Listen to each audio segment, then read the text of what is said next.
Welcome back to Scholastic House Academy with Amit Sandhu, A-level maths teacher. Let's solve the integration problems and method is integration by parts.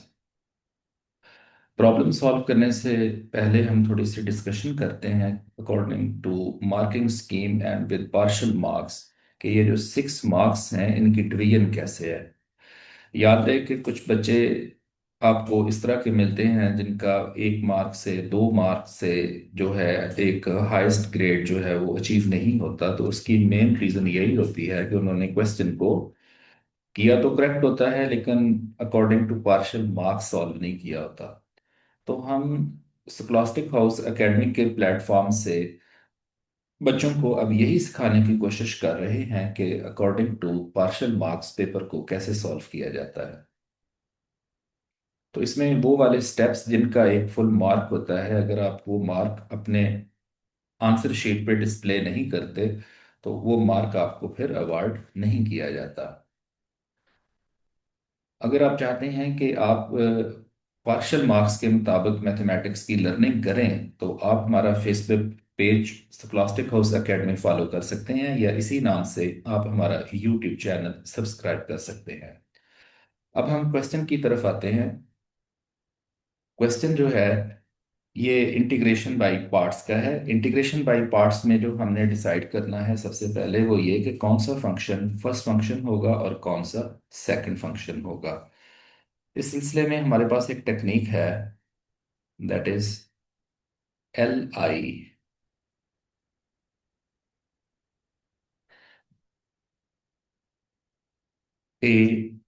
ATE।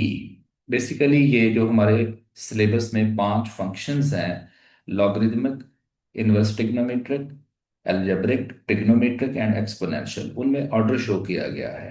अब जैसा कि इस problem में हमारे पास एक algebraic function है और एक ट्रिग्नोमेट्रिक फंक्शन है, तो इसके अकॉर्डिंग आप देख सकते हैं कि अलजेब्रिक फंक्शन और ट्रिग्नोमेट्रिक का ऑर्डर ये है। दैट मीन्स कि अलजेब्रिक फंक्शन जो है वो हमारा फर्स्ट फंक्शन होगा और ट्रिग्नोमेट्रिक जो है ये हमारा सेकंड फंक्शन होगा। आप फर्स्ट फंक्शन को u कह सकते हैं और सेकंड फंक्शन को v कह सकते हैं। First of all integration by parts कैसे वर्क करता है इसका फॉर्मूला देखें। Integral uv dx that is equal to u as it is integral v dx minus integral integral v dx and derivative of u. U stands for first function and v stands for second function. In our problem here, first function our u is x square and second function our v is cos. एक और important बात कि चूंकि यहाँ पे cos की highest power 1 है, अगर cos की हाईएस्ट पावर 1 हो तो उसकी डायरेक्ट इंटीग्रेशन डिफरेंशिएशन पॉसिबल होती है। तो हम अब फार्मूला को अप्लाई करते हैं। X square is first function और u integral cos x/3 minus integral cos x/3 and derivative of x square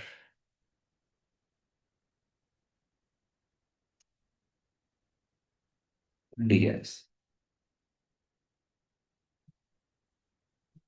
x square integral of cos is sine x/3 and derivative of angle of sine which is 1/3 minus cos की integration sine x/3 over 1/3 and derivative of x square is 2x।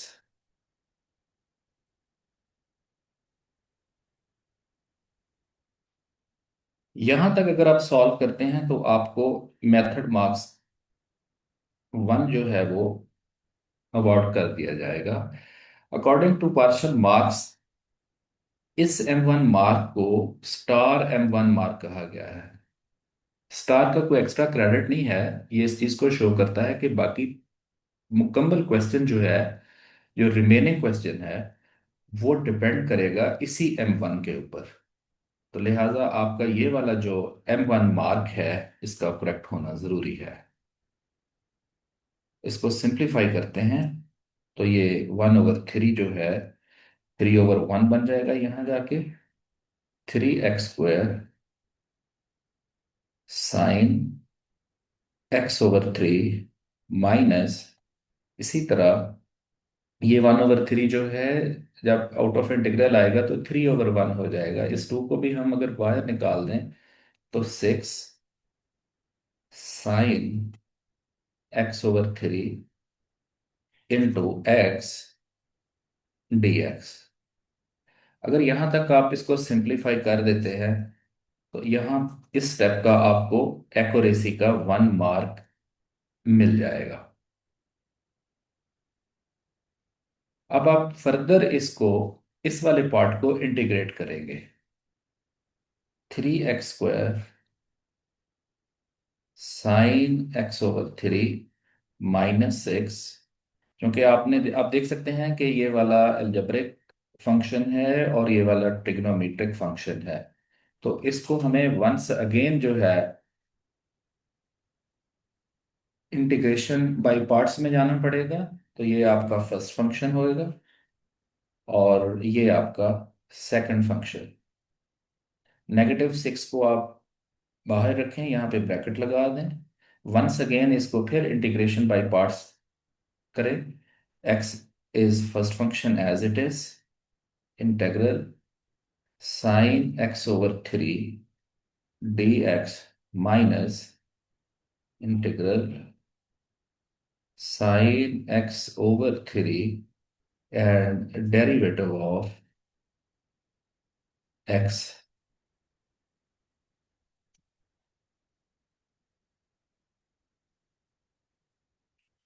3x² sin x/3 -6 x as it is. Sine की integration होती है negative cos, so negative cos x/3, x/3 का derivative which is 1/3, negative sine integral negative cos x/3 over 1/3 and derivative of x is 1।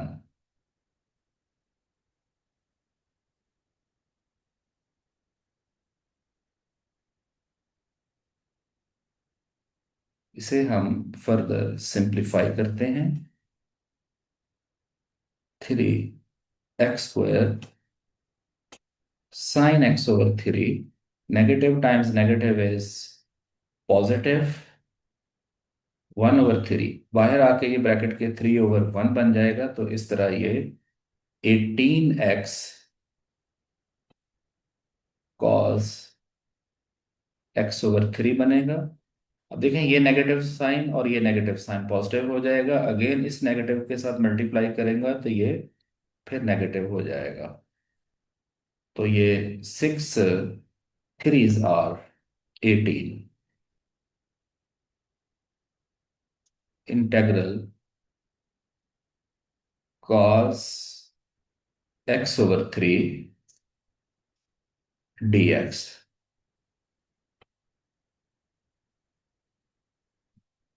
अब आपने इसको एक complete integrate करना है। अब देखें, सिर्फ इस वाले पोर्शन में इंटीग्रेशन का साइन बाकी है। जब आप इसको भी इंटीग्रेट कर देंगे तो ये एक बार मुकम्मल इंटीग्रेशन का प्रोसेस कंप्लीट हो जाएगा और यहां पर आपको फिर एक DM1 मार्क मिल जाएगा। 3x² sin x/3 +18x cos x/3 -18, cos का integral sin x/3 and over 1/3। यहां पर आपकी इंटीग्रेशन का प्रोसेस मुकम्मल हो गया। आपने अपर लोअर लिमिट इस तरह ब्रैकेट से शो कर देनी होती है। Upper limit is pi and lower limit is 0, which is given in question. यहां पे आपको एक DM1 मार्क मिल जाएगा। DM1 मार्क क्या होता है? It is dependent on previous M1 mark. Of course अगर आप पीछे आपका M1 मार्क ठीक है तो आप क्या फर्दर प्रॉब्लम सही सॉल्व होता आ रहा है तो यहां तक भी आपका प्रॉब्लम फिर दुरुस्त होगा और आपको DM1 मिल जाएगा।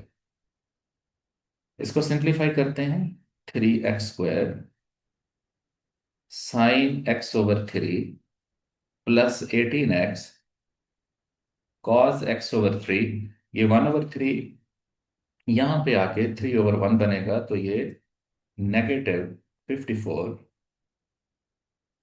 sin x/3 बन जाएगा। पाई 0। अब हर तरह से आपकी इंटीग्रेशन कंप्लीट हो गई। इस तरह ये इस स्टेप का आपको एक्यूरेसी का 1 मार्क मजीद मिल जाएगा। अब इसमें स्टेज आ गई है एप्लीकेशन ऑफ लिमिट की। याद रखें कि अगर आपने करेक्ट एप्लीकेशन ऑफ लिमिट कर दी तो इसका फिर आपको एक DM1 मार्क मिल सकता है। 3, आपने जहां पर भी एक्स है पहले पाई को अप्लाई करना है। 3 पाई²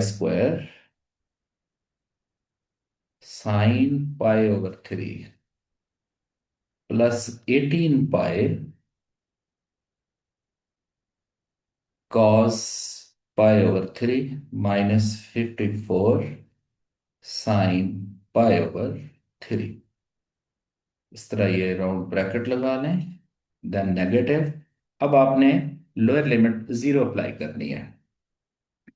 देखिए अगर x को मैं 0 से रिप्लेस करूंगा तो ये पूरी टर्म 0 हो जाएगी। सिमिलरली अगर यहां पे x रखूंगा तो ये टर्म भी 0 हो जाएगी। इसी तरह अगर यहां पे x पुट करूंगा इस x की जगह पे, sin 0/3 is sin 0, and you know sin 0 is 0 times -54, तो once again 0। क्योंकि आपने यहां तक करेक्ट एप्लीकेशन ऑफ लिमिट का प्रोसेस पूरा कर लिया तो आपको DM1 मार्क मिल जाएगा। After application of correct limits आपने इसको सिंप्लीफाई करना होता है। क्योंकि क्वेश्चन में ये कहा गया है कि यदि आपने इसको एग्जैक्ट फॉर्म में आंसर को लेके आना है, जैसा कि देखें find the exact value of. So अब आप क्या करेंगे कि इनकी एग्जैक्ट वैल्यू इंसर्ट करेंगे। sin π/3 की, cos π/3 की और sin π/3 की। 3 π² sin π/3 is √3/2, sorry, +18 pi cos π/3 is 1/2 -54, and sin π/3 is √3/2। Now this one 3 under root/2 pi²। इसको अगर सिंप्लीफाई करें तो 2 9s are 18, so 9 pi, and -54/2 is 27, 3 under root, and this is the final answer। सो इसका final answer का accuracy का भी आपको 1 mark award कर दिया जाएगा। इस तरह जो 6 मार्क्स का क्वेश्चन था, आप इसको जरा नोटिस करें कि हमने किस तरह अकॉर्डिंग टू पार्शियल मार्क्स इसको सॉल्व करके जो है वो 6 मार्क्स गेन किए। तो डियर गाइस, आपने अगर 6 मार्क्स या 7 मार्क्स के क्वेश्चन में से फुल मार्क्स लेने हैं तो आपको according to partial marks problem को सॉल्व करना होगा। ये आपकी हाईएस्ट टेक्निक्स हैं ए या ए स्टार तक जाने की। Thanks for learning with me. See you in next video with a new problem.